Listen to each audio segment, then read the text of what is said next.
The year was 1177 before Christ. Across the ancient world, from Egypt to Greece, from Anatolia to Mesopotamia, a vast network connected kingdoms, traders, and ideas. Ships carried copper, tin, gold, and secrets across glittering seas. Letters written on clay tablets linked kings hundreds of miles apart. It was, in every sense, the first globalized world, a Bronze Age internet, built from trade, diplomacy, and trust. And then, it crashed. Within decades, cities that had stood for centuries burned, scripts vanished, empires disappeared, and humanity entered a dark age that lasted hundreds of years. This is the story of how the world's first connected civilization collapsed. Welcome to Obscura Vault, where history isn't just remembered, it's resurrected. Part 1. The World Before the Fall. Around the 13th century BC, the Eastern Mediterranean was buzzing. Egypt's new kingdom ruled from the Nile to the Levant. The Hittite Empire dominated Anatolia. Mycenaean Greece sent ships across the Aegean. In Canaan and Cyprus, port cities thrived on metal, timber, and wine. Trade routes bound them together like wires in a digital network. Copper from Cyprus, tin from Afghanistan, together they made bronze, the supermaterial of its age. Cuneiform tablets carried diplomatic messages between kings, sometimes complete with emojis of their day, gifts of gold, perfumed oils, even royal daughters. It was cooperation, commerce, and correspondence on a global scale. But as with any system, one broken link can crash the entire chain. Part 2. The Trigger Events. By 1200 BC, small cracks began to show. Climate patterns shifted, severe droughts gripped the eastern Mediterranean. Harvests failed. Refugees fled. Famine strained kingdoms that had grown fat on stability. Then came war.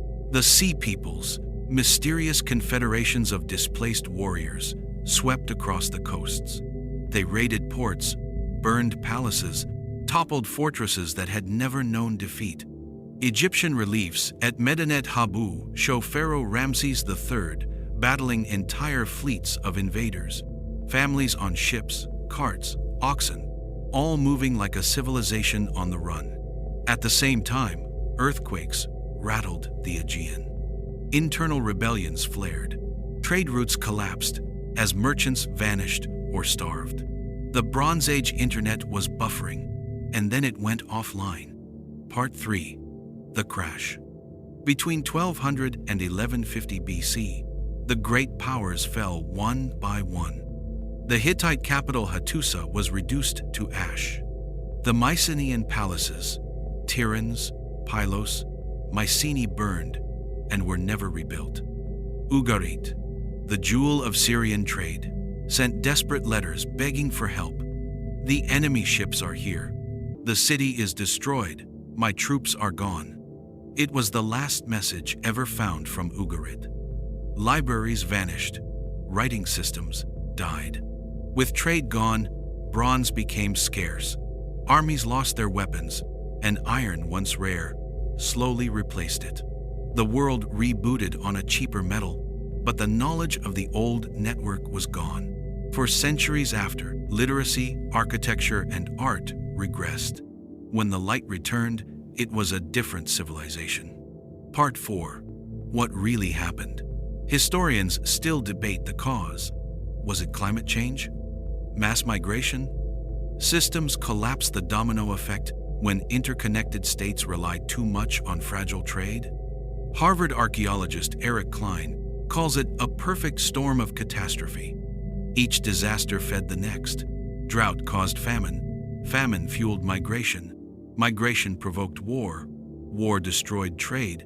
And the loss of trade collapsed economies. The Bronze Age didn't die in one explosion, it slowly short-circuited.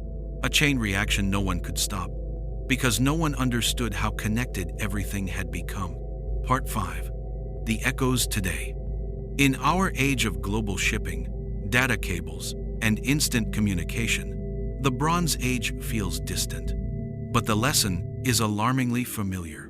When supply lines snap, when trust between nations erodes, when the system becomes too complex to fail, that's exactly when it does. 1177 BC was not just the end of an era. It was the first warning that globalization is fragile. 3,000 years later, we still live on that same fault line, closing. A world connected by trade and trust. A single spark and the lights go out for centuries. The collapse of the Bronze Age was the first time humanity lost its own progress. Civilization didn't vanish overnight. It slowly disconnected. If you found this story haunting, subscribe to Obscura Vault, where history's deepest files are reopened, one catastrophe at a time. Because sometimes, the past doesn't just repeat, it reloads.